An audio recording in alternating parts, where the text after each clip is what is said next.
దేవుని స్తోత్రం. ఎలా ఉన్నారు? బాగున్నారా? దేవుడు ఎంతగానో పోయిన వారం అయితే 4వ తారీఖుని నాకైతే చాలా విపరీతంగా హార్ట్లో నొప్పి వచ్చేసి నాకు ముందే హార్ట్ ఆపరేషన్ అయిందండి.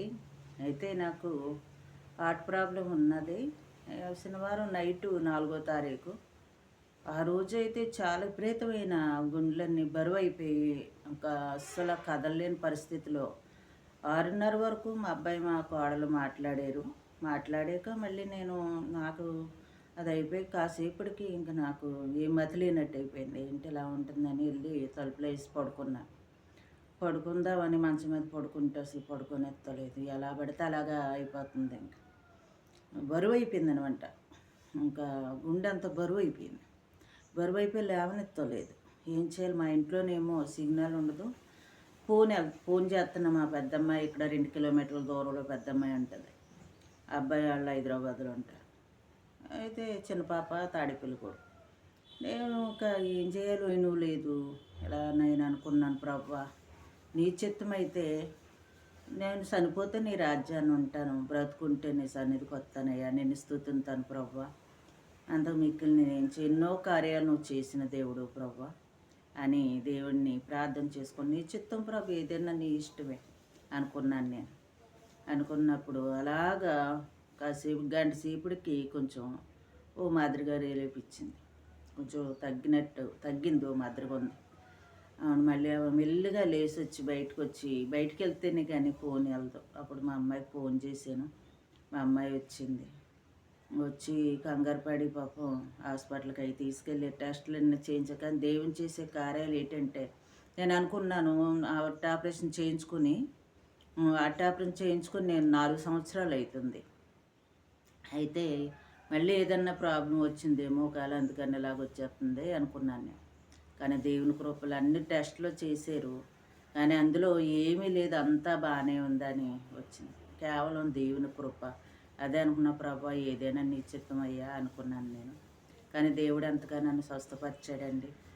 ఎప్పుడూ కూడా మనకి బలహీనతల్లోని దేవుని ప్రార్థిస్తే ఆయన విడుదలపరిచే దేవుడై ఉన్నాడు మన దేవుడు. నేను ఎప్పుడు దేవునికి ప్రార్థిస్తూ ఉంటాను. కానీ హాస్పిటల్కి కూడా వెళ్ళొద్దని నేను చెప్తలేదు. హాస్పిటల్కి కూడా వెళ్ళాలి, చూపించుకోవాలి, మనకి బాగోలేదు, ఆరోగ్యం ఎలాగున్నదని. ఎందుకంటే నాకు షుగర్ ఉంది, హార్ట్ ప్రాబ్లం ఉంది. దాని గురించి భయం వేస్తూ ఉంటుంది. నేను భయపడిన చచ్చిపోతే దేవుడి దగ్గరికి వెళ్తాను, బతుకుంటే ఇక్కడ ఉంటాను, దేవుడి స్తుతింతాను, ఆయన మందిరానికి వెళ్తానని.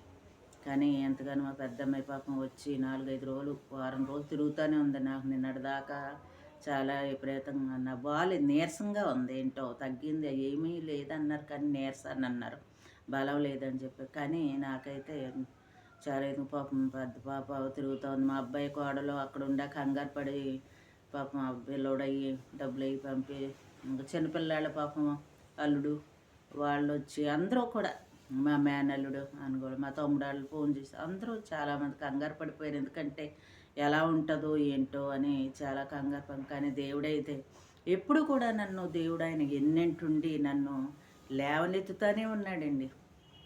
ఎన్నో సమస్యలు నాకు నిజంగా నా సాక్ష్యం నేను సాక్ష్యం మాట్లాడి నేను పెడతాను యూట్యూబ్లో, అందరూ చూడండి.